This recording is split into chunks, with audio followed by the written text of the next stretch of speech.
The government's endorsement of Olara Otunnu's bid for the position of the United Nations Secretary General has been welcomed by many. However, it has also raised questions about how Otunnu, who previously contested against President Museveni and has long been at odds with the government, has now secured its backing. Political analysts say Otunnu should have received government support for the position much earlier, citing his extensive experience in international affairs and within the United Nations. I think it is maturity on part of Otunnu that he knew he played his part the best he could, but now he has to use his credentials as one of the best diplomats the world has to help Uganda in other ways. Dr. Otunnu is still well within his capability, ability, and right to serve Uganda, even when he still bears the opposition sentiment. What is majorly required is cerebral in nature, and that is something that he has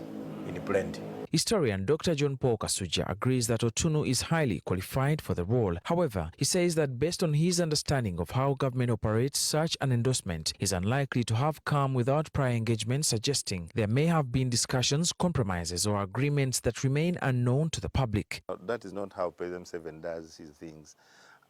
There must have been a table for two, where these people sat, discussed, that what do you want and what do we want. So what we want from you is ABCD, and what you also want, we shall also do this.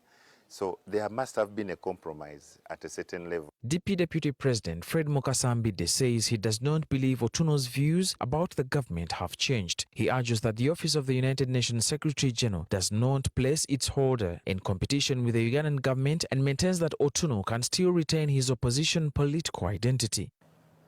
I do not find any compromise. Ugandans do not distinguish between opposing a government and opposing a country.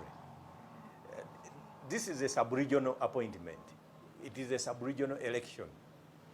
It has nothing to do with impartiality or partiality in as far as government and opposition are concerned in a substantive partner state to the UN. Colleagues of the opposition now would even find it even better that somebody that bears the sentiments of opposition has now taken center stage. The analysts say the government's decision reflects growing political maturity by placing experience and competence above political affiliation. They also believe it demonstrates that political dialogue in pursuit of national interests is both possible and beneficial.